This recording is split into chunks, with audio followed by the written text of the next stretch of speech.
Masih bersama saya Budiman Tanrujo di Satu Meja The Forum. Saya akan ke Hinca Panjaitan. Bung Hinca, sebagai anggota Komisi 3 DPR, apa yang Anda mau sarankan ketika mafia itu betul-betul sudah merajalela di lingkungan peradilan? Saya meminta Presiden, sebagaimana juga setelah disampaikan berkali-kali oleh beliau, untuk mengambil langkah tegas, sama tegasnya ketika organisasi hakim meminta lewat Komisi 3 kenaikan gajinya. Dan waktu itu pimpinan DPR membuka teleponnya langsung ke Presiden, dijawab langsung diiyakan untuk menaikkan gaji hakim. Nah, artinya itu cepat diresponnya. Ternyata gaji yang dinaikkan pun tak cukup. Maka karena ini juga bagian dari asta-citanya, saya mengusulkan akan minta Presiden untuk mengeluarkan sebuah keputusan darurat dan memerintahkan atau bicara dengan lembaga peradilan untuk khususnya di pengadilan tingkat yang mengadili korupsi mengambil sebuah keputusan yang keras ya atau ketat begitu, kalau menggunakan istilah Prof tadi, membersihkan untuk membersihkan hakim-hakim yang menangani perkara kaitan ini. Lebih bagus kita menyiapkan yang baru, yang fresh, yang lebih muda, dan tentu kaya harus punya tanggung jawab tinggi di situ, paling tidak di pengadilan-pengadilan yang menangani pengadilan tindak pidana korupsi. Oke, baik Bang Hinca. Bung Davi, tadi ada pembersihan. Kalau Anda lihatnya gimana? Iya, pembersihan harus dilakukan mutlak. Gimana caranya? Ketua MA sekarang, Pak Narto, pimpin tim. Gitu ya, pilih hakim-hakim yang bersih, yang mungkin sekarang tidak dapat akses ke tempat-tempat strategis untuk diberi tanggung jawab yang lebih besar. Kemudian pecat semua pejabat-pejabat di lingkungan peradilan yang perilakunya ngawur, yang pikirannya ngawur, yang kekayaannya itu tidak wajar, gaya hidupnya tidak wajar, kemudian mungkin terlibat dengan network hitam yang selama ini sebenarnya sudah cukup terungkap. Kayak juga beberapa kali kasih masukan network hitam semacam apa. Kemudian Pak Narto selaku Ketua MA perlu memimpin hakim-hakim bersih, termasuk hakim-hakim muda yang ada di daerah. Termasuk mereka nih, solidaritas hakim yang kemarin bergerak dan mereka sudah mengeluarkan pernyataan sikap untuk melakukan pelaporan ya. Karena mereka penciumannya itu paling tajam, Mas. Mereka ada di tengah pusaran penanganan perkara. Mereka tahu perilaku dari koleganya. Yang hitam, yang buruk itu mereka tahu. Minta mereka laporkan sebisa mungkin, kasih bukti, dan KAY siap untuk menampung, untuk menindaklanjutinya dengan langkah-langkah penegakan etik, termasuk berkoordinasi dengan penegak hukum. Bung Saur, ini advokatnya sama rusaknya juga. Betul. Jadi melalui kesempatan ini, hei aparat penegak hukum, para advokat, para polisi, para jaksa dan hakim. Mungkin kau tidak peduli kepada negaramu, nggak apa-apa.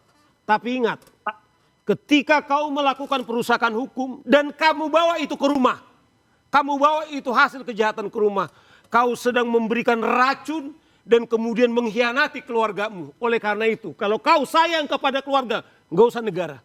Stop itu. Karena apa? Karena Tuhan sudah memberikan rezeki kita yang halal. Itulah yang pantas menjadi sehat keluarga kita. Baik. Prof Tuti, gimana saran Anda sebagai akademisi untuk mengatasi ini? Saya pikir harus ada tindakan yang luar biasa ya. Memang tadi kita berharap bahwa Ketua Mahkamah Agung dan Presiden, kalau para hakim bisa dalam waktu 2 menit diberikan kenaikan gaji setelah itu Presiden, mengapa masalah ini tidak bisa diselesaikan oleh Presiden? Jadi harus ada tindakan-tindakan yang konkret dan keras dari Presiden, kalau perlu bikin perpu ya. Karena kalau dengan kepres saya kira tidak bisa menjangkau hanya ke Mahkamah Agung, kan lembaga yudikatif. Yang dibicarakan bersama-sama Ketua Mahkamah Agung. Karena perpu kalau isinya apa Prof? Kira-kira? Perpunya tentang pembersihan, evaluasi diri dan penanganan pelanggaran-pelanggaran yang sekarang ini nampaknya tidak terlampau optimal dilakukan. Ya, karena Mahkamah Agung sendiri setelah ada rekomendasi pun banyak berdiam diri. Nah, ini yang harus kita cegah dengan adanya perpu.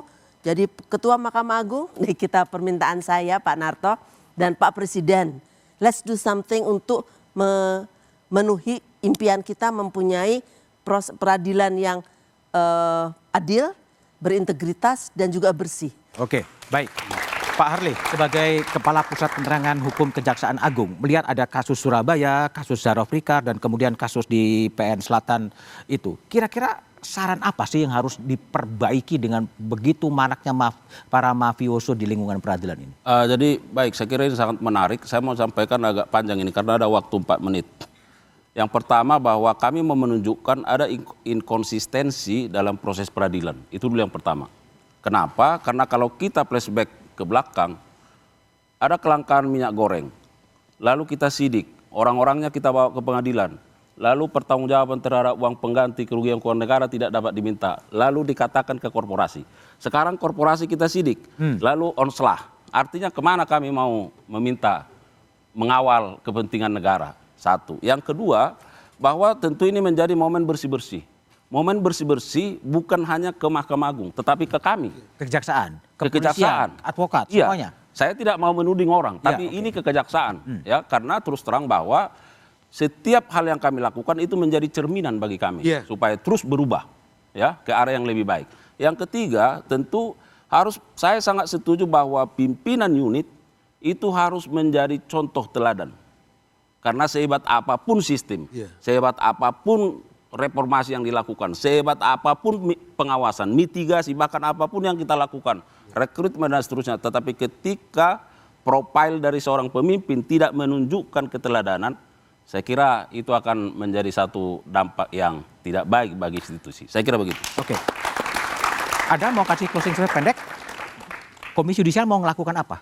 Kita akan memfokuskan ya tadi seperti yang disampaikan Bang Hinca, pemantauan kita akan lakukan lebih masif, terutama di pengadilan-pengadilan dengan perkara-perkara yang strategis, ya, yang melibatkan profil-profil high profile gitu, kemudian juga yang melibatkan dana atau apapun gitu ya, jumlah uang yang besar dalam perkaranya begitu ya.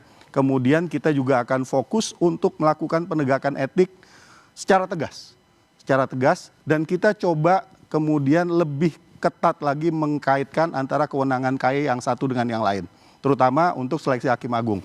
Dan ini kesempatan yang baik juga kepada Bang Hinca, kita berharap supaya Komisi 3 DPR itu bisa dari waktu ke waktu menguatkan kewenangan KAI. Kemarin kita sudah ada bicara soal rencana amandemen terhadap Undang-Undang KAI. Oke, baik, Bung Davi, thank you Pak Harley, Bang Hinca, Bang Saur, dan Prof. Hakrisiti Hakrisnowo. Terima kasih, Budiman. Bung Hatta pernah berkata, negara berdiri karena keadilan dan runtuh karena pengkhianatan terhadap hukum. Minggu-minggu ini kita menyaksikan bagaimana hukum dikendalikan. Hakim bisa dibeli, putusan bisa dirundingkan, keadilan dijadikan dagangan. Jika hukum hanya berpihak pada pemilik uang dan kuasa, republik ini sedang menuju jurang kehancuran. Tapi kita tak bisa hanya mengutuk kegelapan. Kita butuh 3 hal dari pemimpin negeri. Pembersihan internal menyeluruh di peradilan, komisi etik independen yang bekerja tanpa kompromi, dan biarkan publik yang terus bersuara. Keadilan hanya mungkin hidup jika rakyat ikut menjaganya. Demikian Satu Meja The Forum malam ini. Sampai jumpa pekan depan. Selamat malam dan terima kasih.